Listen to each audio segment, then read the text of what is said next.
Sin más preámbulos, vamos a iniciar con la presentación de la doctora Graciela Besunzán Areus. Ella es doctora y maestra en Ciencia Política por la Universidad Nacional Autónoma de México y licenciada en Derecho por la Facultad de Derecho y Ciencias Sociales de la Universidad Nacional de Buenos Aires, Argentina. Es profesora investigadora de tiempo completo en la UAM Autónoma Metropolitana, Unidad Xochimilco, y es miembro del Sistema Nacional de Investigadores SNI Nivel 3. Es especialista en temas de derecho laboral, sociología del trabajo, derecho institucional y políticas públicas, entre otros. Buenos días a todos. Les agradezco muchísimo la invitación, los felicito, comienzo felicitando por la organización de este foro. Realmente me parece que es un tema que hemos estado tratando. Yo ya esta semana creo que es mi tercer conferencia sobre el mismo tema, lo cual realmente está mostrándonos el gran interés que existe en todos los espacios nacionales e internacionales en términos de la protección del trabajo en plataformas. Entonces comienzo contándoles que es un estudio que hicimos con el propósito de tener un diagnóstico de las personas repartidoras de plataformas, pero con el objetivo específico de que los datos fueran un insumo importante en el diseño de las políticas públicas. Y debo decir que justamente es una iniciativa que fue auspiciada también por la Secretaría de Trabajo y Fomento del Empleo de la Ciudad de México. En realidad creo que ustedes podrán ver en el estudio que está publicado en la página del CESA y que va a ser próximamente un libro que va a estar a disposición de todos, la metodología, de manera que no necesitaré detenerme demasiado, pero sí quiero explicarles que es un estudio tanto cuantitativo. Entrevistamos, se hizo encuesta a 1.008 repartidores cara a cara, seleccionados por 2 métodos que nos permitió tener una cierta, aproximación a las características del universo de los trabajadores de reparto por aplicación. Y también hicimos un estudio que yo creo que es el que tomó más tiempo, que fue cualitativo. Hicimos análisis documental, hemos revisado todas las experiencias a nivel internacional, a nivel de la jurisprudencia, a nivel de la legislación de las ciudades, y también hicimos grupos de enfoque con distintos involucrados en la cadena del trabajo de reparto, desde las plataformas, que fue una de las cosas que más nos costó lograr, reunirnos para discutir este tema con las plataformas, y también con los repartidores, con los restauranteros y con otros sectores que estaban involucrados, incluyendo a grupos con usuarios. La encuesta es la que, de alguna manera, el secretario de Trabajo en la ciudad, hace un rato escuché que estaba presentando, incluyó tanto hombres como mujeres, más o menos en la proporción que con un estudio previo habíamos detectado en la participación por género. Y también tomamos en cuenta la importancia de la edad para tener dentro de la muestra representación de los más jóvenes, los que están en una edad intermedia, e incluso la presencia, casi el 20%, de trabajadores mayores de 40 años. También consideramos el transporte, tanto motocicleta, motoneta como bicicleta, a pie y en coche. Y también hicimos, como dije, búsqueda tratando de cubrir trabajadores de todas las aplicaciones. Bueno, un poco creo que ya lo deben haber comentado, la mayor parte de los trabajadores ingresó en la pandemia y esto fue muy claro en el grupo de enfoque, cómo se llega a este trabajo en el contexto de la pandemia por pérdida de otros trabajos, evidentemente por la necesidad que se generó en ese contexto de reparto a domicilio de alimentos y demás. Pero lo interesante es que se convirtió en un trabajo mucho más permanente que lo que suele decirse en la narrativa. Ya lo vamos a ver de las plataformas. Pero sí es importante entender que la mayor parte se sumó a este trabajo en ese contexto particular.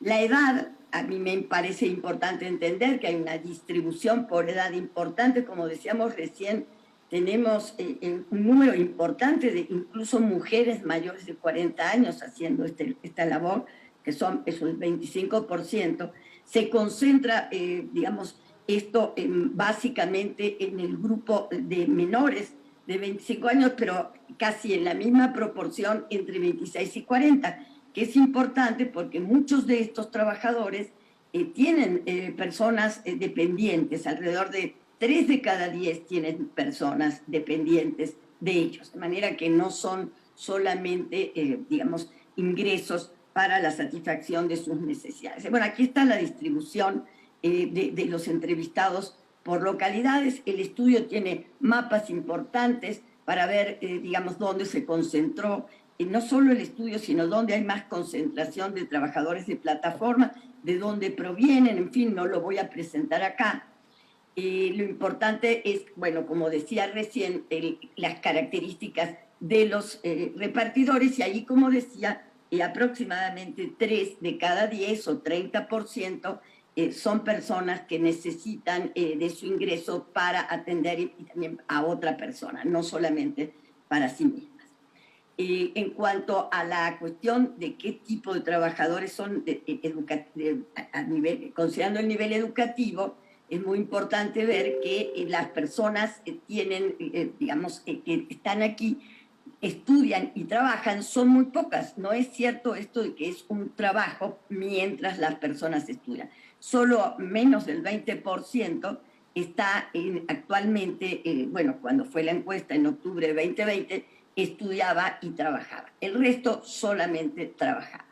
Y entonces esto nos da también una distribución por hombre y por mujer, como ustedes pueden ver, mayor en el caso de la mujer. Otra cuestión importante a considerar es el nivel educativo, como decíamos recién. Entonces aquí tenemos un porcentaje bastante importante, significativo, ¿no? De más de la mitad aproximadamente, con un nivel de prepa, aunque sea prepa incompleta o bachillerato.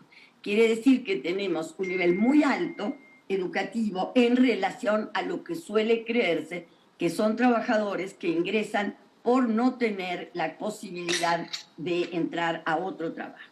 Lo que sí es cierto es que esto se ve muy claramente, que la oferta del mercado laboral en términos de un empleo formal, protegido y demás para estos trabajadores no existe por el caso de la pandemia, o simplemente es menos atractivo a veces que el trabajo de reparto.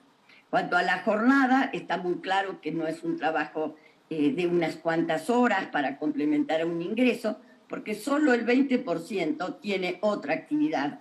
El 30% encontramos tiene acceso a la seguridad social, pero claramente por otro tipo de razón diferente al trabajo. La plataforma principal que se concentra, yo creo que ya se dijo, Uber, Rapid, Didi, etcétera. El promedio de horas de lunes a domingo es más de 9 horas, lo cual también diario, esto está diciendo de que no es una jornada tan flexible, ¿no?, como se supone o dicen. El promedio de entregas que se estimó diarias son alrededor un poco menos de 12. Lo que más le gusta de su trabajo en la encuesta es la flexibilidad de horario, el ingreso económico y el tiempo libre, a pesar de que vemos que tiempo libre es bastante reducido, y la autonomía, ¿no?, de no tener a alguien que lo dirija, aunque la dirección, como sabemos, es encubierta por la tecnología. Y lo que menos les gusta de su trabajo, lógicamente, es el peligro de accidentes, no tener seguridad social, falta de garantías, falta de transparencia en asignación de pedidos e incluso insatisfacción por ingreso. En cuanto a la forma bajo la cual se trabaja, qué es lo que se entrega, encontramos que el 93% trabaja solo, acompañados el 7%, que tienden a ser generalmente mujeres que van acompañadas con otra persona. El principal tipo de mercancía fue la comida preparada, cosa que está cambiando, porque ustedes pueden y saben mejor que nosotros, como otras actividades de reparto, incluso de ropa y, digamos, de otros elementos, están presentes ya, ustedes lo pueden ver claramente en reparto de tiendas importantes, de marcas que reparten a través de estos servicios. El porcentaje de ingresos por propina estimado es alrededor del 20%, y cuando hay algún tipo de ingreso ajeno al trabajo en plataforma por semana es alrededor de esta cantidad. Esto nos permite ver, bueno, en alguna medida cómo es fundamental el trabajo en plataformas para la satisfacción del ingreso. En cuanto para la satisfacción de las necesidades de vida de estos trabajadores. En cuanto a cómo ellos se perciben en su trabajo, yo diría que ahí estamos reflejando en estos datos cómo penetró en los propios trabajadores este discurso o narrativa de las plataformas, de que son socios, colaboradores, y entonces les cuesta calificarse a sí mismos como trabajadores subordinados, porque en los hechos no lo son, no tienen esa protección laboral propia de un trabajo subordinado, y entonces se ubican más como autoempleados que como subordinados. Lo cual no quiere decir, porque lo vimos en otros datos de la encuesta y también en los grupos de enfoque, que no sea la principal aspiración la de tener seguridad social y protección en cuanto a los derechos, ¿no? Bueno, entonces en esta caracterización también es importante, me parece determinante, ver cómo su percepción es que lo más importante es que es un trabajo por tiempo indefinido para la mayoría. De 1 a 3 años, consideran que el 22% que permanecerían estos años, de 1 a 3, y el 18%, que es una minoría, menos de un año. Y la mayoría lo va a percibir como un trabajo de largo plazo. O sea, más de la mitad cree que es de largo plazo e indefinido. O sea, piensa que este será su trabajo en el cual van a permanecer por mucho tiempo, contrario a lo que dicen las plataformas. Por aquí tenemos el medio de transporte, ¿no? A través de cómo reparten, la importancia de los accidentes y la hospitalización, más del 40% ha tenido estos accidentes, ¿no? También han sufrido acoso sexual, es un tema súper importante. Las mujeres han comentado mucho este tema, ¿no? Que es no solamente de los clientes, compañeros en general, de los restauranteros, es realmente un problema importante atender. Los robos, ¿no? Que les afectan sustantivamente, de manera sustancial, sus ingresos, y evidentemente los factores de riesgo, que es trabajar de noche, las entregas en zonas peligrosas y los riesgos del tránsito. Todo esto tiene que ver con las aspiraciones, por supuesto, que muchos tienen de una tarifa mejor remunerada cuando se trabaja en estas condiciones. También hemos discutido entre nosotros la importancia de evaluar en la encuesta la disposición al trabajo, a la acción colectiva.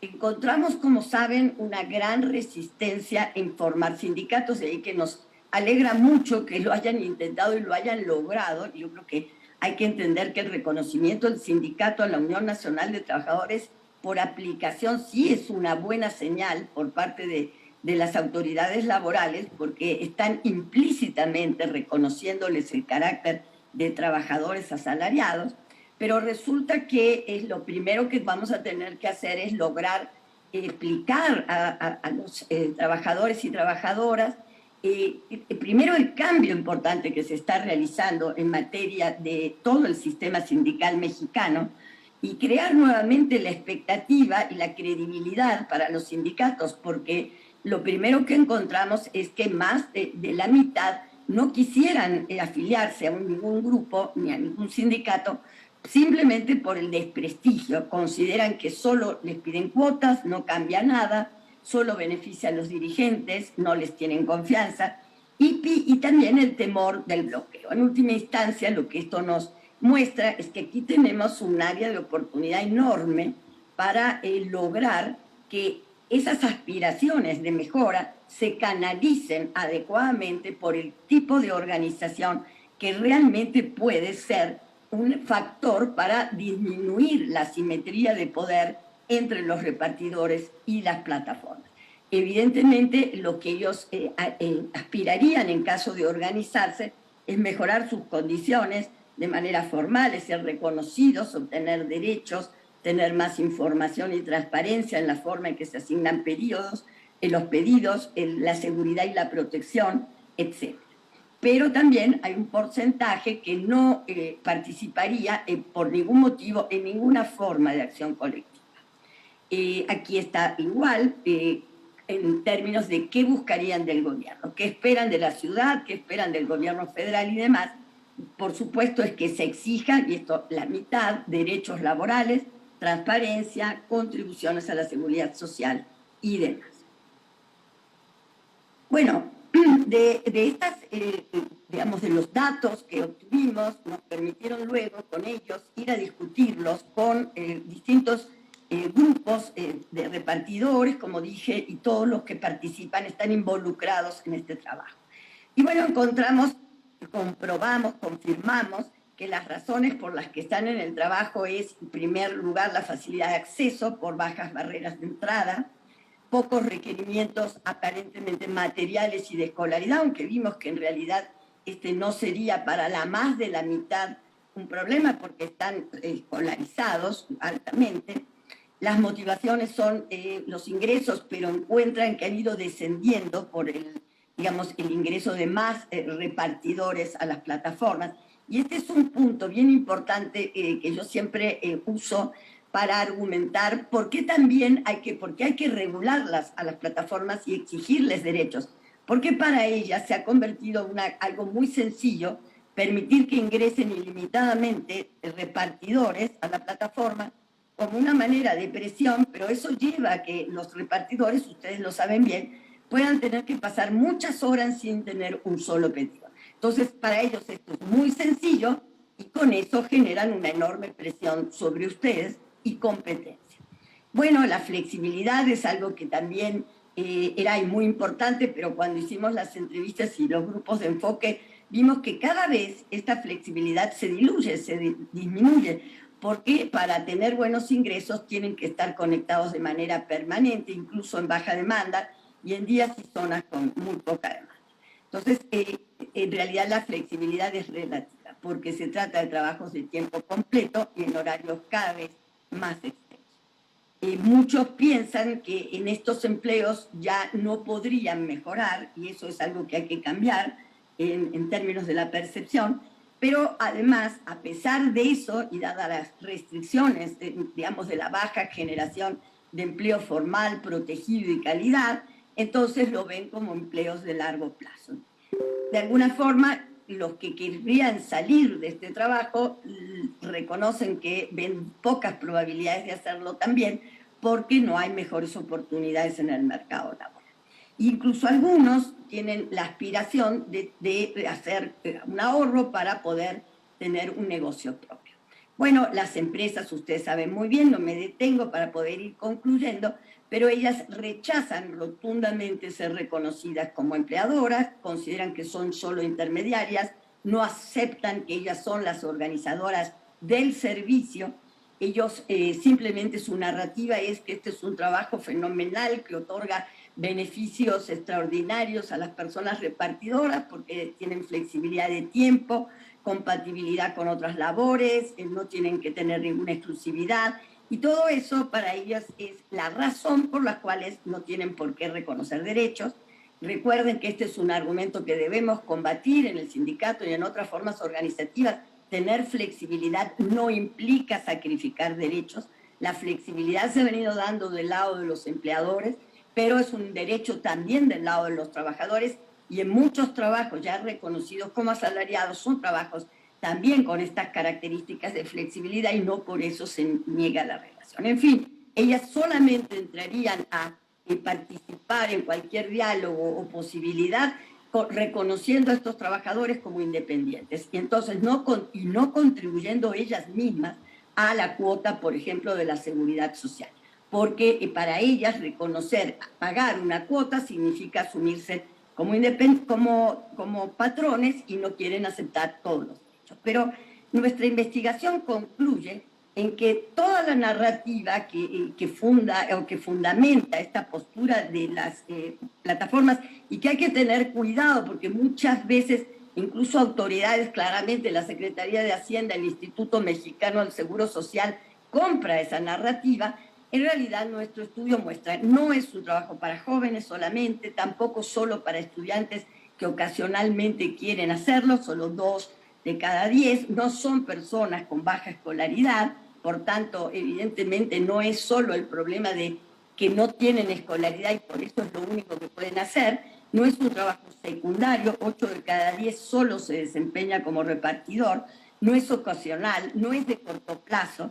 2 plataformas concentran 8 de cada 10 repartidores, la libertad es relativa y hay disposición por parte de los repartidores, como nosotros comprobamos en entrevistas, a quizás sacrificar algunos aspectos, como por ejemplo pagar la parte de su cuota de la seguridad social, aunque la mala opinión que tienen sobre el IMSS afecta a esta situación. Entonces, la conclusión es que evidentemente los trabajadores en plataforma son hoy considerados formales fiscalmente, pero informales laboralmente. El IMSS los considera como trabajadores, como ustedes saben, por cuenta propia, incluso hicieron un programa piloto para inscribirlos como independientes. Sin embargo, son subordinados, como todos sabemos, con base en todos los criterios jurisprudenciales internacionales. Se han usado 15 criterios en otras presentaciones, en otros textos, y dentro del mismo libro lo van a encontrar, 15 criterios jurisprudenciales distintos comprobando esto, ¿no? La sentencia de Reino Unido de la Corte Suprema lo demuestra, la ley Rider de España igualmente. Entonces, hay elementos que claramente acreditan esa subordinación y, por supuesto, estos son los que fundamentan claramente el hecho de que proponemos incluirlos como trabajos especiales dentro de la Ley Federal del Trabajo. Entonces, hay razones de orden histórico, teórico y práctico para justificarlo. Por ejemplo, la uberización de los empleos en la economía digital, en realidad lo que vemos es una vieja tendencia del capitalismo a buscar por parte de los empleadores encubrirse o de plano no asumirse como tal. Entonces, la intervención estatal siempre ha llegado a lo largo de la historia después de la innovación económica, y eso es una condición para suavizar asimetrías. Por lo tanto, lo que estamos de alguna manera conscientes es que se requiere esta intervención por parte del Estado. Si esto no ocurriera, lo que tenemos es que en lugar de las plataformas, la sociedad debería contribuir a asumir la protección social de los trabajadores, y yo creo que esto es aparte, pero es fundamental que tengamos un sistema de seguridad social universal que no dependa del tipo de trabajo, pero eso no exime cuando hay un empleador de asignar la responsabilidad que corresponde. La otra consecuencia es que se genera una competencia desleal entre los pocos empleadores que vayan quedando dispuestos a asumir el costo de la relación laboral, y evidentemente esto es muy negativo para la sociedad en su conjunto. El Estado pierde con el agravamiento del desfinanciamiento de la seguridad social, y de ahí el enorme deterioro de la calidad de la atención del Instituto Mexicano del Seguro Social bajo el periodo neoliberal los últimos 40 años. En realidad lo que está sucediendo es que de hecho se genera un régimen laboral de desprotección total que se va a expandir sin remedio a muchas otras actividades si no frenamos a tiempo esta, injusta elusión de las responsabilidades patronales. Y como decía antes, al no tener responsabilidad, las plataformas abren la oportunidad de un mayor número de trabajadores, mayor presión, deterioro de ingresos. Por tanto, nosotros en nuestra investigación hemos propuesto un nuevo capítulo especial. Para el título 6 proponemos abrir un parlamento abierto por un determinado tiempo y después que se tomen las decisiones que corresponde. Yo creo que es dudosa la posibilidad de que la Ciudad de México haga una ley que reconozca el carácter de subordinados de los trabajadores, porque eso sí es de competencia federal. Sin embargo, puede hacer, de acuerdo al artículo 10 de la Constitución de la Ciudad, otras mejoras, otras formas de protección, pero no la de reconocerles el carácter de asalariados, porque sería declarado seguramente inconstitucional, porque violaría la competencia federal en materia de regulación del trabajo subordinado. Después, bueno, puede ser discutible, pero creo que nos convendría mucho más convencer a las autoridades federales, en este contexto al Congreso en particular, que ha mostrado un gran activismo legislativo en la materia. Considero que se deben precisar los requisitos, como hicimos en la iniciativa que proponemos en ese documento, ¿no? Para precisar una definición de cuándo se presume que estamos frente a un trabajo subordinado en las plataformas, porque no todo trabajo en plataformas, si son solo intermediarias en otras actividades, no se podría asignar responsabilidad laboral, pero sí en este caso, en el de los repartidores, conductores y demás, cuando la plataforma es la organizadora del servicio, podemos regularlo manteniendo la flexibilidad actual como libertad de horario y tener, por supuesto, más de un empleador. Debemos usar los criterios que usan este título sexto especial de la Ley Federal del Trabajo con otros trabajadores semejantes, como trabajo a domicilio, teletrabajo, trabajo remunerado en el hogar, jornaleros, etcétera. Y finalmente, por supuesto, establecer que si es una conexión esporádica o ocasional de una persona en este tipo de servicios no quedaría protegido, como de la misma manera que el trabajo doméstico ocasional o totalmente esporádico no entra dentro de la protección del trabajo, digamos, de las personas remuneradas en el hogar. Y como responsabilidades patronales, pues son las que aquí se establecen, pero lo más importante es que, claro, se tratarían de acceder a los derechos en forma proporcional al tiempo de servicios, pero con el reconocimiento, como se hace en los otros capítulos del título sexto, de derechos específicos a la información, la reputación digital, la portabilidad de datos, igualdad y no discriminación, etcétera, etcétera. Y está la discusión, habrá que ver cómo, de también remunerar bajo ciertas condiciones el tiempo a disposición.